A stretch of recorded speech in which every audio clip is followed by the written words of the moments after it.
Alright, I'm back. I got some new projects for 2019, and you're looking at one right here.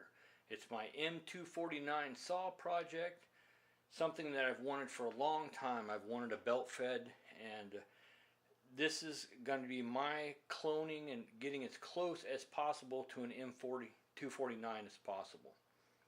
What I got here is an M249S semi-auto uh, saw. It's as close as they could humanly make it. It's semi-auto, fires from a closed bolt. Other than that, it is so freaking close to the original thing. It's just unbelievable. I've done some stuff to it to change it from the standard S model, and I'll share those with you right now. Starting on the front, we have the B.E. Myers flash hider. It's a model 249F-EU.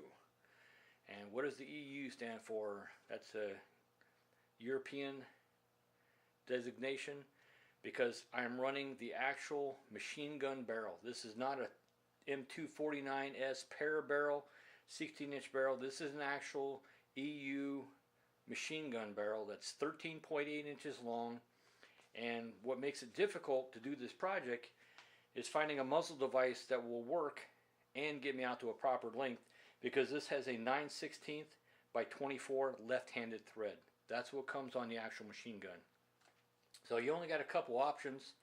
Surefire makes a nice muzzle device which will allow you to attach a suppressor, but you have to make a custom washer to try to get it out to the proper length. The B.E. Myers, I think, is a better flash hider, lower signature, but you're not able to attach a can to it. But you're able to put this on, pin and weld it, and just this alone will get you to 16.1. So okay, then moving down a little farther, we have the bipod. I've upgraded the bipod to the improved. So you have the standard, and then you have the improved bipod. This bipod will fold the legs either forward or rear, and it will fold them rear without having to attach to the handguard, which you can probably tell by looking at it. The handguard's not there. The handguard itself is pretty cool. The original one, the bipod would fold and go into the handguard. It was a good design. It's real easy to remove with a single pin. It has a captured pin. You push that pin, the handguard drops down. Makes it easy to service. Inside the handguard, there's little clips and storage area where you can actually store a cleaning kit in the actual handguard. So that's pretty cool. But I wanted to be able to do some accessories. So what we have here is, I think, the nicest rail system you can get. This is the MGA tri-rail for the M249 saw. It's extremely low profile, one piece, billet aluminum, extremely strong, and it's very narrow. It's way better than the Knights Armament, where it sticks out a ton, real bulky. I am running Knights Armament rail panels and front vertical grip, and the front vertical grip makes it so much easier to deal with the weight. And then we have the ammunition pouch. Typically this runs from either a 100 or 200 round pouch. It can be either hard plastic or like a nylon. This is a soft pouch 100 round. 100 rounds really nice because it keeps it more compact, a little lighter. I didn't throw this on the scale, but it's got to be 18 pounds easy. And then the sling I'm using is a Blue Force saw sling with the Vickers wire loop saw sling attachment points to attach the sling. It's a nice padded sling. It's really wide. It helps distribute the weight, makes it a little easier to carry the gun.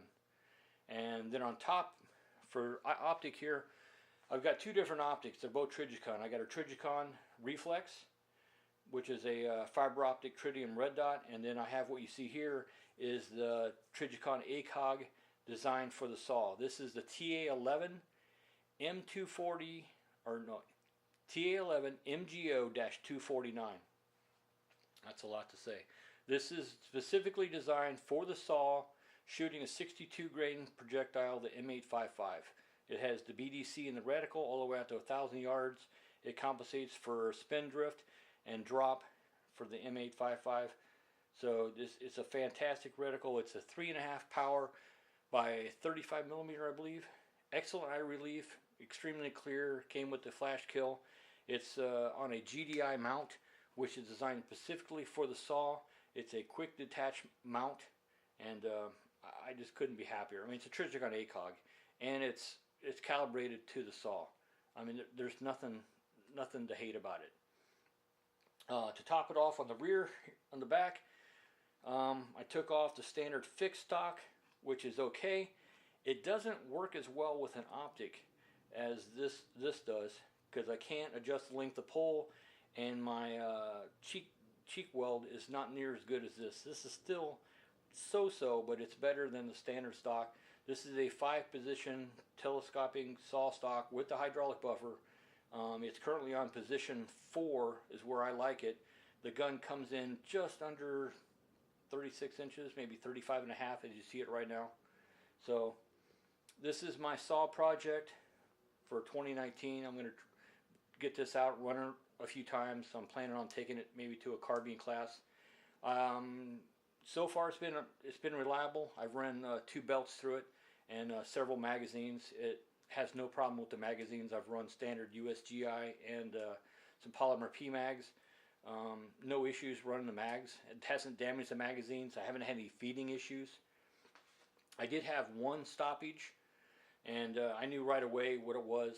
When I was linking the ammo up, I had a link that was super tight. I knew there was something wrong with the link. I should have threw it, and I didn't. I went ahead and linked it up, and it caught up to me when I was shooting.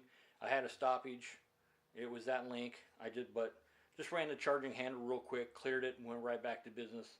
So other than one bad length, it's been completely reliable.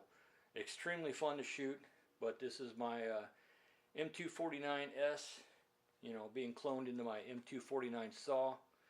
But it's got the actual machine gun barrel and the B.E. Myers flash hider. So this is one of my new projects for 2019. I got a couple other ones I'm working on. I'll try to get some footage of me running this gun later this year. But I appreciate you guys watching, and take care and stay safe. Thanks.